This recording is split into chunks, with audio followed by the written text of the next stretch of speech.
कलयुग में हर प्राणी इससे अवयदान पा जाता।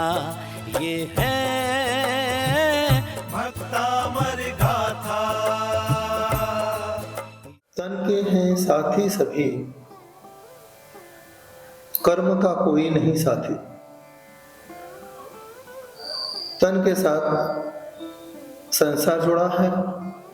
जब कर्म का उदय आता है तो अपने ही साथ छोड़ दिया करता है। आज माँ बच्चे के तन को देख के खुशी है। आज माँ बच्चे के तन को देख के खुश है। बच्चा माँ के तन को देख के खुश है। जैसे ही हम बड़े होते हैं, परिवार को देख के खुश हो जाते हैं, रिश्तेदार को देख के खुश हो जाते हैं, व्यापार को देख के खुश हो जाते हैं, सर्विस लगती है, सर्विस को देख करके खुश हो जाते हैं, शादी होती है, पत्नी को देख करके खुश हो जाते हैं, बाहर घूमने जाते हैं, विदेश को देख के खुश हो जाते हैं। लेकिन याद रखना, सब तन से जुड़े हुए लोग हैं। ये सब पौद्गलिक चीजें हैं, क्षणभंगुर हैं, थोड़े समय के लिए बहुत अच्छी लगती है, उसके बाद यही वस्तु कांटे की तरह चुभती है। इस वस्तु को छोड़ने का मन करता है। आज यह पेन अच्छा लगता है, जैसी रिफिल खत्म हो जाए, पेन टूट जाए, छोड़ने का मन करता है। ऐसा ही संसार है। जब तक हम स्वस्थ हैं, सभी तुम्हारे साथी हैं। जिस दिन बीमारी तुम्हें घेर लेती है, अपने ही तुम्हारा साथ छोड़ देते हैं। आप जिन्हें अपना पति कहते हो या जिन्हें पत्नी कहते हो, जब बड़ी बीमारी हो जाती है, उस समय क्या पति क्या पत्नी सब अपने अपने दुनिया में मस्त हो जाते हैं। सिर्फ संसार स्वार्थ का नाम है। हर कोई स्वार्थ के साथ जुड़ा हुआ है, फिर भी हम उसको अपना मान करके चल रहे हैं। ये जीवन सिर्फ संसार का माया जाल है, जो अपने माया जाल में गिरफ्त कर लेता है। मैं कभी कभी सोचता हूं कि अभिमन्यु को माने इस इंद्रजाल में प्रवेश करने की कला तो सिखा दी, लेकिन बाहर निकालने की कला क्यों नहीं सिखाई? क्यों निद्रा आ गई? ये स्थिति आज संसार की सारी माओं की है। एक माँ बच्चे को संसार में प्रवेश करने की कला तो सिखाती है, संसार के साथ जीने की कला तो सिखाती है, संसार में कैसे फंसा जाए शादी के साथ वह माँ जोड़ती है।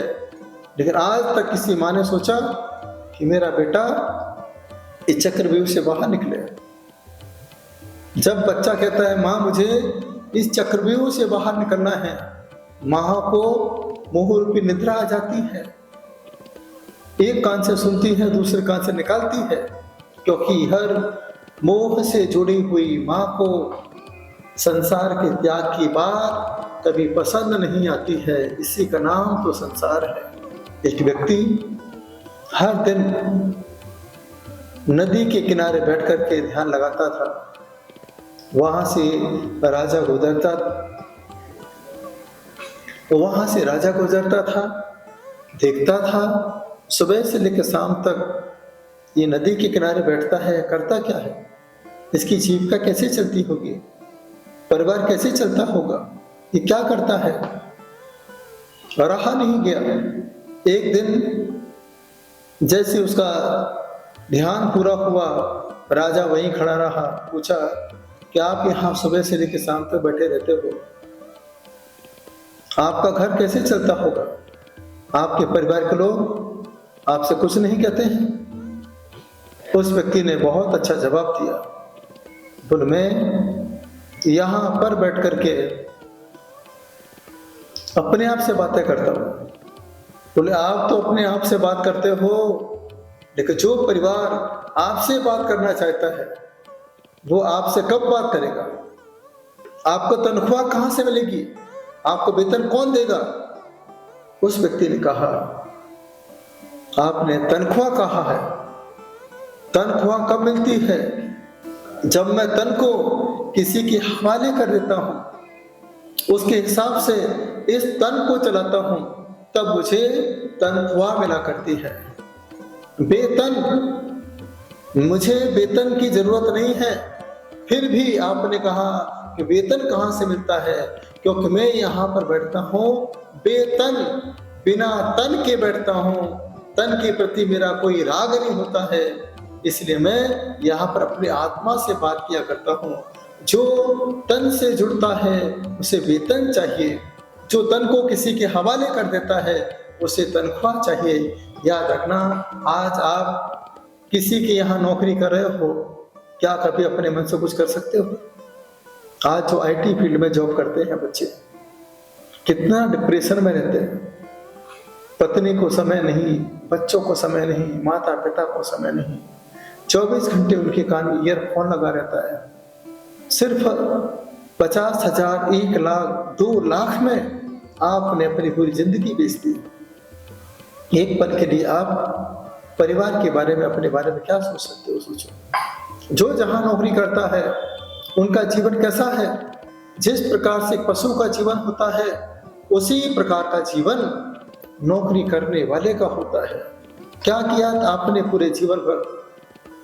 अगर आपको मिलता भी पैसा 50,000, 1-2 लाख रुपया, आप एक फ्लैट खरीदते हो, 10-15 साल की कमाई में एक फ्लैट भी नहीं खरीद पाते हो। और यदि कोई बड़ी बीमारी हो जाए तो जीवन की सारी कमाई एक झटके में डॉक्टर के पास चली जाती है। क्या है तुम्हारा? सोचो, एक बार अपने बारे में तो सोचो कि तुम्हारा क्या है। दुनिया तन की साथी है, कर्म का कोई साथी नहीं है। जब कर्म आपके सामने आके खड़ा हो जाता है, कर्मोदय जब आता है आपकी आंखों के सामने, जब कुछ याद नहीं रहता है, आंखें कमजोर हो जाती हैं, हाथ पैर नहीं चलते हैं, कुछ काम हाथों से नहीं होता है, पैर नहीं चलते हैं, उस समय कौन तुम्हारा साथ देता है? एक बार आंखें बंद करके विचार करो, किस समय मेरा कौन साथ दे रहा है। आज आप मुझे टीवी में देख रहे हैं, मोबाइल पे देख रहे हैं, इस समय आप घर में अकेले हो। 5:20 पर मैंने क्यों रखा है? 5:20 पर इसलिए रखा है कि आपको 5 में पंच परमेष्टि की याद आती रहे, और 20 जो आपके बीच में चल रहा है, यह विद्यमान श्री 20 तीर्थंकर हमेशा हर चीज आपके साथ विद्यमान रहे, धर्म आपसे छूटे नहीं, हर समय आपको भगवान की वाणी का रसपान होता रहे, और पंच परमेष्टि की दिव्य शक्ति सदा आपसे जुड़ी रहे।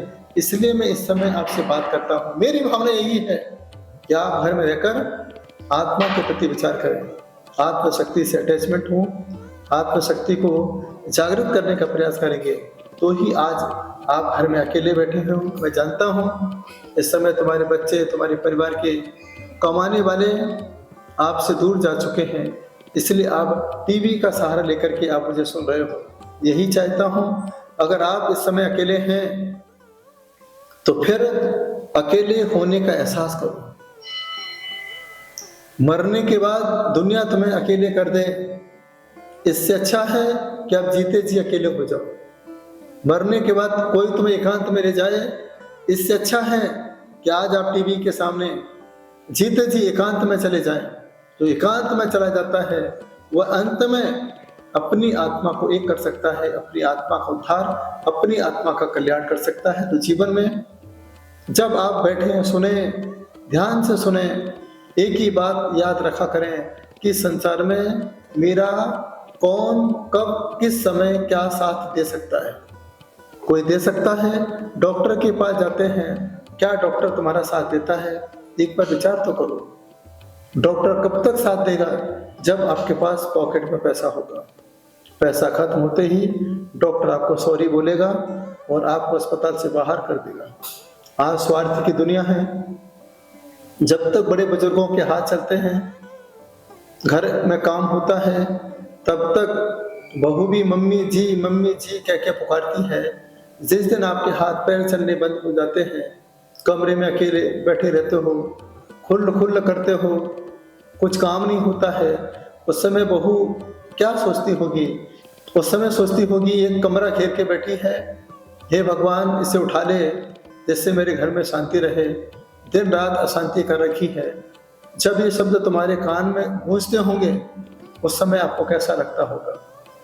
जो बच्चा जिसको आपने भगवान से प्रेयर करके मांगा, संतों का आशीर्वाद के साथ मांगा, आज वह बच्चा आपकी नहीं सुनता होगा, आपको जवाब देता होगा, आपके पास बैठना पसंद नहीं करता होगा। जब तुम्हारे बच्चे को गंदगी दिखाई देती है तो क्या बच्चा तुम्हारे साथ बैठना पसंद करता है? एक बार तो विचार करो। आज मैं सिर्फ विचार करने के लिए आपको मजबूर कर रहा हूँ। एक बार अपने बारे में सोचो कि मेरा कौन साथी है, मैं किसके साथ अपना समय बर्बाद कर रहा हूँ। जिसके साथ मुझे रहना है हम उससे दूर भाग रहे हैं, जो हमें साथ नहीं रखना चाहता है हम उसके साथ रहने को तैयार बैठे हैं। कबूतर की तरह जिंदगी क्यों जीते हो? जिंदगी जियो तोते की तरह जियो। कोई कहे तो एकदम पिंजरा छोड़ करके संसार से, परिवार से बाहर निकल के आत्मा के उत्थान की ओर, आत्म ध्यान की ओर चले जाए। यही विचार करें आज टीवी पर मुझे सुनते सुनते कि संसार में मेरा कोई नहीं। और जो बारे भावना पढ़ते हैं कहाँ गए चक्री जिन जीता भरत खंड सारा, कहाँ गए वे रंग महल और स्वर्ण की नगरी, नहीं रहे वे लोभी कौरव जूझ मरे रण में। ऐसे लोग भी संसार में नहीं रहे, सोने की लंका नहीं रही, बड़े बड़े राजा महाराजा नहीं रहे, तो मेरा जीवन क्या है, मेरा अस्तित्व क्या है? इसलिए आज मैं आपको सुना रहा हूं। क्यों? मोह नींद से उठ रे चेतन, तुझी जगावन को, हो दयालु उपदेश करे गुरु, बारे भावन को। कहाँ गए मोह नींद से उठ रे चेतन, अब तो मोह की नींद को छोड़ दे। तुझे जगाने के लिए संत आज आपके साथ टीवी पर बात कर रहे हैं, मोबाइल पे बात कर रहे हैं, तुझे जगावन को जगाने के लिए और बारे भावना के साथ आपको जोड़ने के लिए। याद रखना, सोते हुए को उठाना बहुत आसान है, लेकिन जो सोने का बहाना लेके सो रहा है उसे दुनिया की कोई ताकत उठा नहीं सकती है। उसे मालूम है कि मैं 84 लाख योनियों में भटकता आया हूँ, मुझे दुख ही दुख मिलने वाला है, अकेला ही मैं संसार से जाऊंगा, ये बीमारी मुझे अपने साथ लेके जाएगी। सब कुछ जानने के बाद भी आपको कभी अपने आप की याद नहीं आती है। क्यों? आपके अंदर आंखों पर मोह की पट्टी बंधी हुई है। बस एक बार इस पट्टी को हटा करके अंदर की आत्मा को देखने का प्रयास करें। यही सोचे बस मैं अकेला हूँ, मेरा कोई साथी नहीं है, अकेला ही मुझे संसार से विदा होना है, बाकी तो संसार मेले की तरह आया है और मेले में अकेला ही छोड़ के चला जाएगा। यह विचार जब बार बार करते रहोगे तो नियम से आपकी आत्मा का कल्याण हो सकता है। एक बच्चा जब मेले में पिता का हाथ पकड़ के चलता है तब तक वह मेला देख नहीं पाता है, क्योंकि पिता उस बच्चे को अपने हिसाब से मेला दिखाता है। और जैसे ही वह बच्चा पिता की उंगली छोड़ देता है तो वह मेले में अकेले कहीं पर घूम सकता है, कुछ भी देख सकता है, कहीं पर बैठ सकता है, किसी भी झूले में बैठ सकता है। उंगली छोड़ने के बाद वह बच्चा मेले का पूरा आनंद ले पाता है। उसी प्रकार से आप जब परिवार के परिग्रह को, मोह को छोड़ पाओगे, उसी दिन जो स्वाध्याय आपने किया है, जो प्रवचन आप इतने समय से सुनते आ रहे हो, जिस दिन आप बाहर के सारे विकल्पों को छोड़ करके अकेला जीना सीख जाओगे तो यही स्वाध्याय का आनंद आपको अपने आप प्राप्त होने लगेगा। यही स्वाध्याय आपकी आत्मा का स्वाद बन जाएगा और परम गति की आपको यात्रा करा सकता है। तो यह अवसर आपको मिला है, आपके हाथों से नहीं निकलना चाहिए। बस प्रातःकाल बैठ करके आप 4 चीज़ों के बारे में सोचा करें, गहरी श्वास लेकर के। जो भगवान को आपने देखा है वहां पर पढ़ते अनंत चतुष्टय के धनी तुम ही हो सिरताज। हे प्रभु, आप तो अनंत चतुष्टय के धनी हैं और आप ही हमारे लिए सरताज हैं, ऐसी भावना के साथ प्रातः काल में या संध्या काल में सोने के पहले पद्मासन लगा करके आपको यहाँ पर ध्यान करना है। अनंत ज्ञान स्वरूपो हम, आंखों में अनंत दर्शन स्वरूपो हम, नासिका में अनंत सुख स्वरूपो हम, मुख में अनंत वीर्य स्वरूपो हम। एक बार पुनः अनंत ज्ञान स्वरूपो हम, अनंत दर्शन स्वरूपो हम, अनंत सुख स्वरूपो हम, अनंत वीर्य स्वरूपो हम। इस प्रकार से आप ध्यान करें, चिंतन करें कि मेरे पास अनंत ज्ञान है, अनंत दर्शन है, अनंत सुख है, अनंत शक्ति हमारे पास है, इसको कोई छीन नहीं सकता है। ये सदा हमारे साथ रहने वाली है, हमारे साथ जाने वाली है और हमें उस अंतरात्मा से बात कराने वाली है और सिद्ध सिरा पर हमेशा हमेशा के लिए विराजमान करने वाली है। इस शक्ति से आप जुड़ोगे तो आपको अनंत शक्ति प्राप्त होगी, अनंत सुख, अनंत दर्शन, अनंत ज्ञान आपको प्राप्त हो सकता है। तो यही ज्ञान कल आपके लिए वीतरा विज्ञान में कारण बन के आपको परम गति की यात्रा करा सकता है।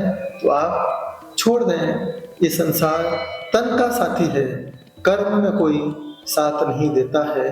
कर्म हमने किए हैं, काटना हमें ही पड़ेगा और कर्मों को काट के ही हम परम गति की यात्रा करके अपनी आत्मा का कल्याण कर सकते हैं। यही जीवन का सूत्र, यही जीवन का सार।